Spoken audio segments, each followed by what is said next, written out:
welcome to the virtual Sunday service for the Unitarian Universalist Fellowship of Lake Norman. Our fellowship walks diverse paths to find meaning and purpose, but we are united by our belief in the inherent worth and dignity of all, as well as the obligation to express our faith through acts of justice and compassion. We are an open and inclusive liberal faith community. All are welcome, regardless of race, gender, sexual orientation, ability, or economic status. My name is Nancy Embry, and I've been a member of this congregation since 2015. Our flaming chalice is lit to illuminate the world we seek. In the search for truth, may we be just, and in justice, may we be loving. Today, our pastor, Reverend Pat Jobe, is with us and has provided a couple of quotes to ponder. First are the lyrics from Santa Claus is Coming to Town, written by Michael Bublé. He's making a list, checking it twice, gonna find out who's naughty or nice. And also a quote from Henry Ford.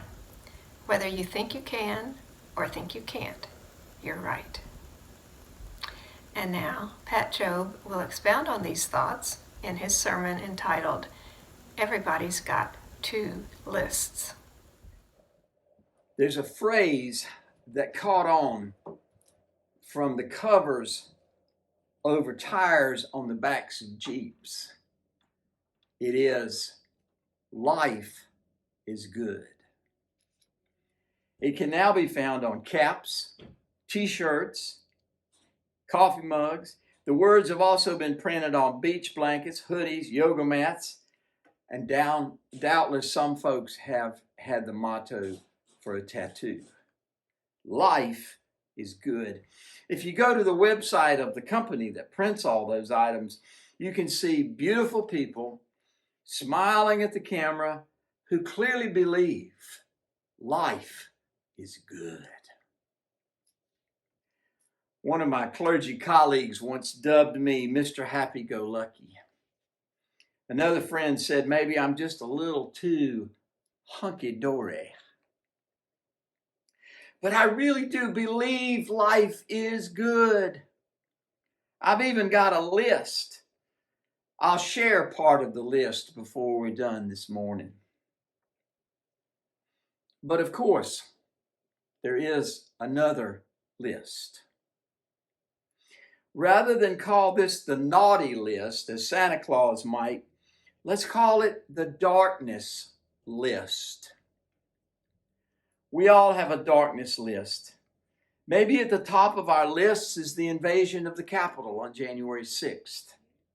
Or maybe our spirits feel darkness creeping in when we think about the world refugee crisis, as bad as it has ever been since the end of World War II.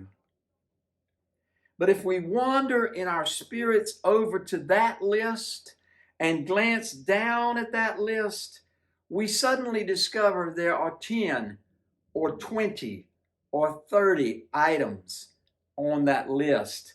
And the darkness grows so large that we begin to faint under the load. Jan Parsons is a UU down in Augusta. And she said, Unitarian Universalists suffer from issue fatigue. Think about that phrase, issue fatigue. It's never good. It will roll in like a storm and darken our lives until we have a hard time finding any light. It's never good. Guilt, despair, profound discouragement are never good. Some guru on NPR the other day advised that we do as much good as we can within 3 feet of ourselves. I love that. 3 feet. Sometimes my work goes all the way out 6 feet or maybe even 8 feet.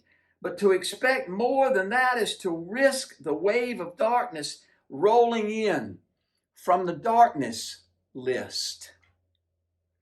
We can never ignore the darkness. We can never ignore the darkness. Our hearts and sometimes our finances go out to the tired, the poor, the huddled masses yearning to breathe free. We can never let the pain grind us down into the listless, guilt-ridden lumps who simply bob on the waves of the dark ocean, demobilized and discouraged to the point of powerlessness. Ann Wilson Schaff, the great sociologist and feminist writer, says, powerlessness is the central myth of America.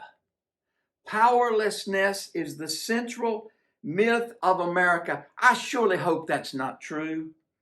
But as we think about the violent white supremacists or refugees or the other 28 items on our darkness list, it is awfully tempting to crumple into a lump and say, I can't do anything about anything. Yes, you can. Yes, you can. And you do a very important part of it by being part of this congregation. If you're a first-time visitor, come back and learn the depth and love and joy of knowing the people in this congregation. And please hear me say that love and joy are two of the lights we use to keep the darkness list in check. Love and joy make life good. Lori Walker did a beautiful job last week in assuring us joy is always present if we remember to look for it, to lean into it, to keep inviting its light to shine in our lives. We are a people of faith, and our faith may not be in traditional religion. We are part of a long tradition of service and justice work. We do believe we relieve pain and encourage a better life, especially in the lives of people who are within 3 feet of us. We embrace the light list, and we see the good in a morning sunrise or beautiful clouds in the sky at any time of the day. I mentioned last week during our after-service conversation that Leo Buscaglia once said, look at the sky. Look at the sky is one way of saying, I love you. Look at the sky. One of our members, Regina Burchett, even paints pictures of those clouds, and her paintings are definitely on my light list. There is a story out there that you can sit in the largest indoor sports arena in the world, maybe among tens of thousands of seats, and turn out all the lights and be plunged into total darkness. And if someone lights one candle in the center of that arena, it is visible from every seat. We need to see that candle. We light a chalice every Sunday for our work for justice, community, the energy and love of gathering together. We need to see that candle. We have friends who are struggling with issues of mental health, physical health, financial health. We need to see that candle and show it to them. It's just light, but when the sports arena becomes a vast cavern of darkness, we need to see that candle.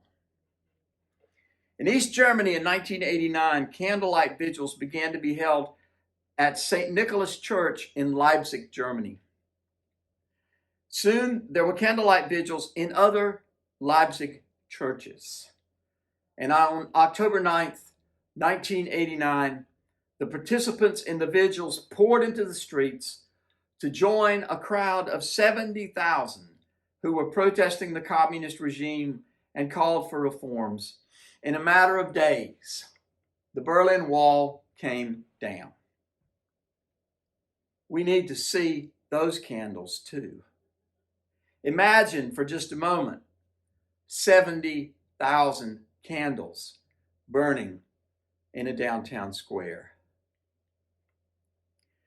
There is a sense in which I wish I had better news, that the darkness list is better today than it was a month ago, a year ago, 10 years ago. But the darkness is still very, very big, very bad. If we choose to dwell on the darkness list, we can bob on a sea of powerlessness.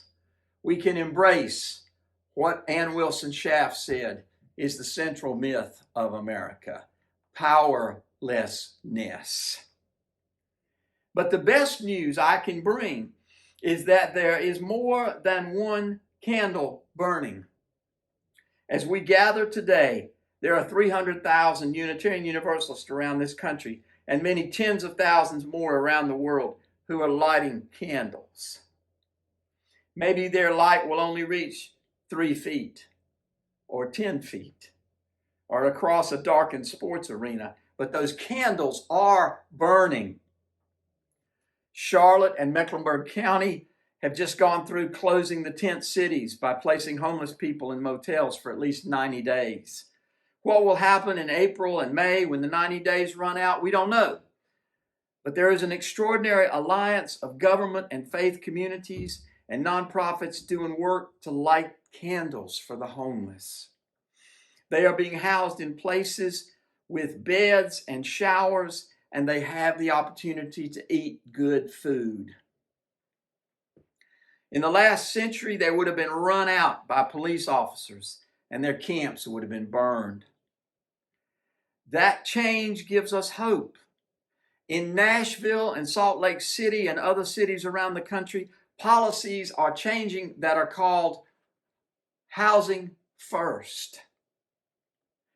Low-cost, simple apartments are being built to house the homeless and provide follow-up case management for issues of substance abuse and mental health.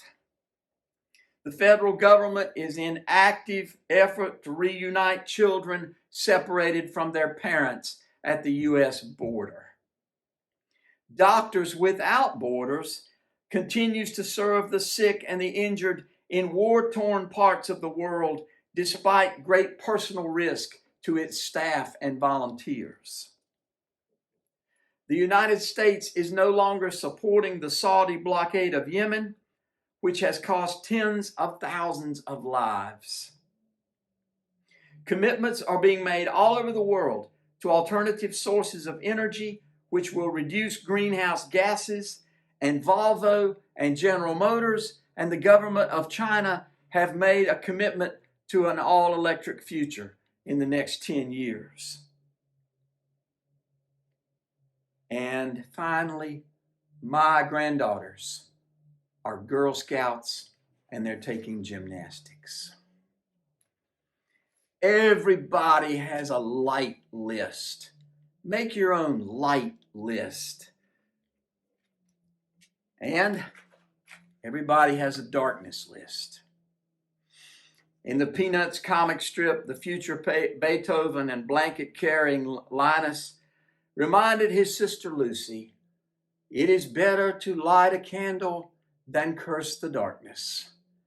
And in the final frame of that series, Lucy is standing looking up at the sky with her fist clenched, saying, "Curse you, darkness!"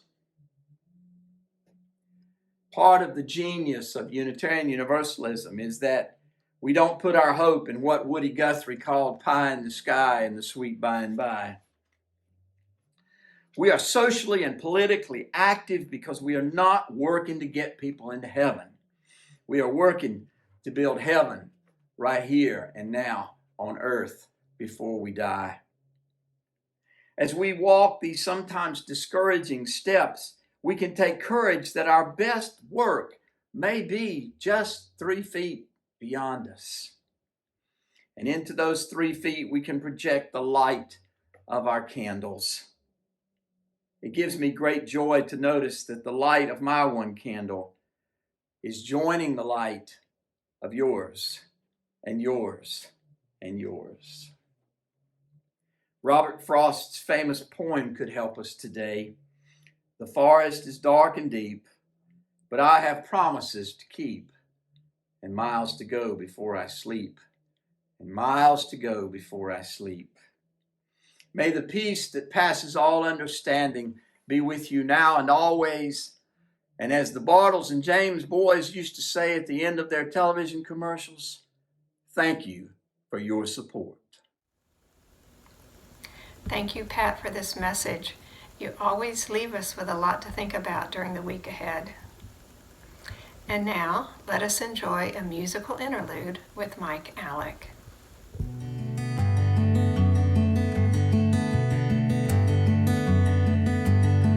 Greetings, everybody. This is a song of mine called Sun's Up, Virginia.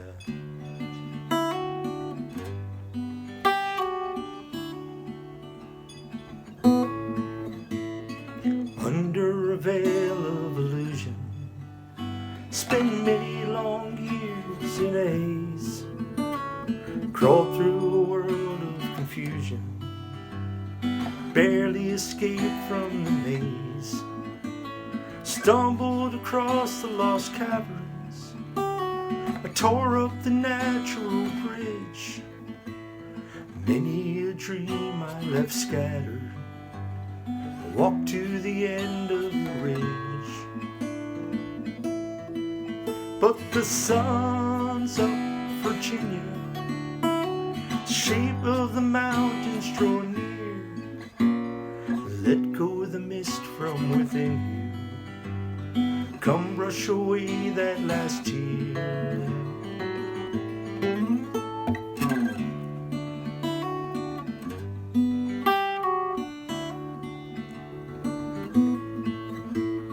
Don't turn your back on tomorrow. Oh, you know you can't run from the past. Don't live your whole life in sorrow. None of these moments can last. Somewhere beyond the great distance, in the twinkling of dawn's silver light, shake off the chains of resistance, pick up new wings and take flight. But the sun's up, Virginia, shape of the mountains draw near. Let go of the mist from within you, come brush away that last tear. It's the sun's up, Virginia, shape of the mountains draw near. Let go of the mist from within you, everything's coming so clear.